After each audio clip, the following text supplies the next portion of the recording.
दूसरे वीडियो में आपका स्वागत है मेरे प्यारे बच्चों। हम पाठ को पढ़ रहे हैं, पार्ट 2, मुझे धूप चाहिए। मुझे धूप चाहिए कि आगे से पिछले में हमने पढ़ा, जहाँ तक पढ़ा था कि ये उस क्यारी में ट्रैफिक जाम जैसी दशा, ट्रैफिक जाम मतलब काफ़ी घनी आबादी हो गई थी, उस दशा जैसा आ गई थी, सभी आगे निकलना चाहते थे। खैर उसके आगे, खैर मैंने बात शुरू की थी एक पपीते की बीज की, जो जमीन के अंदर गर्माहट और नमी पाकर धरती फोड़कर ऊपर आ गया था और पूरा पेड़ बनने का सपना लिया। हम बात कर रहे थे इसके पहले, जैसा कि हम पाठ में शुरू किए, उस समय भी लेखक ने पहले ही बात स्पष्ट की थी कि वो किस बीज को बोया गया था, अनायास ही अनचाहा बीज बोया गया था पपीते का। वो पपीते का बीज उस मिट्टी में पड़कर और नमी को, गर्मी को पा करके अब अंकुरित हो गया है और आगे बढ़ रहा है और वो पूरा पेड़ बनना चाहता, पेड़ बनने की तरफ आगे बढ़ने लगा है, आगे है। लेकिन ऊपर आकर उसने कल्पना के विपरीत अपने आप को पेड़ पौधों के घने झुरमुट के बीच पाया। अब जैसा होता है कि हम घर से तो निकलते हैं, परंतु हमें पता नहीं होता है कि आगे ट्रैफिक जाम होगा, हमें तो ये नहीं पता होता। तो इसी तरीके से वो जो पपीते का पेड़ था, पपीते का जो नया पल्लव था, नया वो द्रुम था पौधा, नया नवेला, वो निकला तो उसे नहीं पता कि आगे चल के इतना झुरमुट जैसा होगा। जब वो ऊपर पहुंचा, उसे दिखा चारों तरफ, कभी संतरे का पौधा है, कहीं अंगूर का बेल है, तो कहीं आम का पौधा है, कहीं नींबू का, एक दूसरे को दबाए पड़े हैं। वही है, भीड़ में फंसे बिल्कुल छोटे बच्चे की तरह, न खुली हवा, न पत्ते फैलाने के लिए पर्याप्त जगह। बुरी बात यह थी कि धूप का एक टुकड़ा भी उसे नसीब नहीं था। नसीब मतलब भाग्य, नसीब में भाग्य। लेकिन धूप तो मेरे लिए बहुत जरूरी है। सुनहरी कुनकुनी धूप, सुनहरी सुंदर सोने के रंग की, और कुनकुनी, कुनकुनी का कम गर्म धूप और पत्तों को समेटना बेशक एक खुशनुमा एहसास होगा। यह सोचते सोचते उसने ऊपर नींबू के पत्तों को देखा, जो धूप में चमकते हुए मुस्कुरा रहे। यहाँ पर नींबू के पौधों को तात्पर्य से लेकर वो कांटों का, उसमें कांटे होते हैं, वो दूसरे को दबा करके वो उसके जो पत्ते होते, छोटे छोटे पत्ते हैं, वो धूप की रोशनी उस पर पड़ने के कारण वो चमक रही थी, और चमकने के कारण ऐसा लग रहा है कि पत्ते मुस्कुरा रहे हैं। जरा सी धूप मुझे भी दे दो, उस नन्हे पौधे ने नींबू के पत्तों से याचना की। याचना मतलब मांगा, लेकिन उसने जैसे कुछ सुना ही नहीं। याचना मतलब प्रार्थना या मांगना। उस कौन से नन्हे पौधे ने? उस पपीते के नन्हे पौधे ने उस नींबू के पौधे से याचना की कि थोड़ा सा धूप मुझे भी दे दो, परंतु उस पौधे ने जैसे सुना ही नहीं। ऐ खूबसूरत अंगूर की बेल, इतनी सारी धूप तुम्हें समेट रखी है, अपने पत्तों से छनकर कुछ धूप नीचे ही आने दो न। अब जब उस पपीते के पत्ते ने, पपीते के बेटे ने नींबू के पौधे से याचना की, परंतु उसने नहीं सुना, तब वह किसे?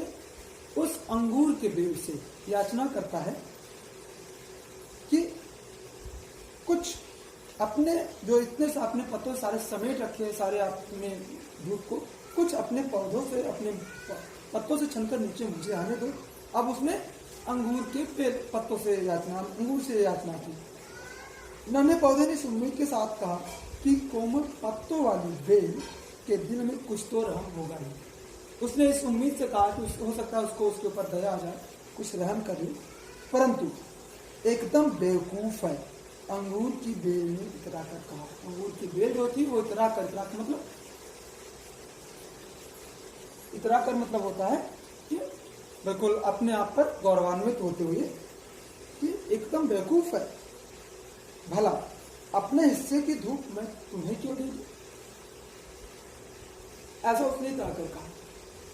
तब नन्हे पौधे ने मायूस होकर, मायूस में निराश, मायूस माने निराश, मायूस माने निराश, दुखी होकर धूप न मिलने की शिकायत हर पौधे से की, परंतु सबका जवाब एक ही था, भला हम क्या कर सकते हैं। कहीं कोई अपने गर्व से इतराता, कोई दूसरे पर टाल देता, इस तरह से कोई उसे धूप देने को तैयार नहीं हुआ।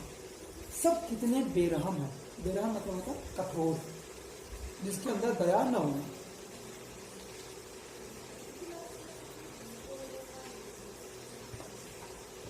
बेरहम शब्द है, बेरहम मतलब होता है कठोर या निर्दयी।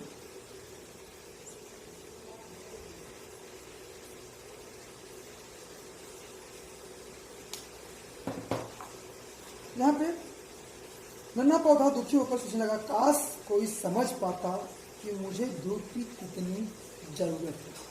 वो ये कह रहा, वो सोच रहा था कि काश मेरे इस भावना को, मेरे दर्द को समझता, मुझे धूप की कितनी आवश्यकता है। मेरे विचार से यूं गिड़गिड़ाने का कोई लाभ नहीं। क्यारी की गीली मिट्टी में पनपते मनी प्लांट ने कहा, वैसे भी मांगने पर तो आसानी से कुछ नहीं मिलता, दुख तो बिल्कुल भी नहीं। अब उस क्यारी में एक पौधा और आ गया, कौन? Money plant. मनी प्लांट ने उस पपीते के वृक्ष से कहा, पपीते के उस पौधे से कहा कि आप मेरे विचार से इस तरह से गिड़गिड़ाने से कुछ लाभ नहीं है, क्योंकि मांगने पर आसानी से कुछ नहीं मिलता। ओह, तब तो मुझे अफसोस करना होगा कि उगने के लिए गलत जगह चुनी है मैंने। ऐसा किसने कहा? पपीते के वृक्ष, पपीते के पौधे ने। एक दूसरा तरीका भी है, मनी प्लांट ने नन्हे पौधे को सुझाव दिया, तुम खुद ही जाकर धूप हासिल करो, लेकिन इसके लिए तुम्हें सबसे ऊंचा उठना होगा। मनी प्लांट के पौधे ने उस पपीते के पौधे से कहा कि क्यों ना तुम खुद सबसे ऊंचे बन करके इस धूप को खुद ही हासिल करो। यह हमारे आज के वर्तमान परिप्रेक्ष्य में बिल्कुल फिट बैठता है कि हम अगर हमें कुछ प्राप्त करना है तो सबसे आगे निकल करके हमें उसे पाना होगा, अन्यथा पाने के कतार में ढेर सारे लोग खड़े हैं और कोई मांगने से कोई कुछ नहीं देगा। मुश्किल होने के बाद भी नन्हे पौधे का सुझाव पसंद आया और धूप की कल्पना करते करते उसने बढ़ना शुरू किया। उसके मन में उत्साह जगा कुछ पाने की, धूप को पाने की, धूप को पाने का उत्साह जगा कि अब मैं ऊंचा सबसे बनूंगा और धूप को प्राप्त करूंगा। जल्दी उसके पत्ते बड़े और मजबूत होने लगे और हफ्ते भर में तो वो नींबू की निचली टहनियों को छूने की सोचने लगे। ऐसा सोचने से पहले जान लो नन्हे पौधे कि मेरे कांटे तुम्हारे पत्तों को नुकसान पहुंचा सकते हैं, इसके लिए मुझे दोष मत देना। जब धीरे धीरे जैसे जैसे वो बढ़ने लगा, जल्द ही उसके पत्ते बड़े और मजबूत होने लगे और अब वो नींबू की जो निचली टहनियां थी उसको छूने लगे। ऐसा सोचने से पहले अब नींबू के पौधे भी सावधान करते हुए कहा कि क्योंकि उसे जलन हो रही थी कि अगर ये ऊंचा उठ जाएगा तो मुझे धूप नहीं मिल पाएगी या धूप कम प्राप्त होगी। ऐसा सोचने से पहले फिर वो कहने लगा कि तुम ये जान लो कि जो मेरे कांटे हैं वो तुम्हें नुकसान पहुंचा सकते हैं, अगर वो तुम्हें नुकसान पहुंचाए तो मुझे दोष मत देना। नन्हा पौधा नींबू के तेवर देखकर समझ गया कि यह बढ़ने के लिए रास्ता नहीं देगा। आज की वीडियो में बस इतना ही। अगले वीडियो में बाकी का भाग मैं आपको लेकर आऊंगा और इस के अभ्यास कार्य को भी मैं आपको बताऊंगा और करवाऊंगा। आपके लिए होमवर्क होगा, ये कार्य होगा कि जो शब्दार्थ मैंने लिखे हैं उनको लिखना है, याद करना है और पाठ को पढ़ना है और पाठ को पढ़ करके कठिन शब्दों का अभ्यास करना है। धन्यवाद।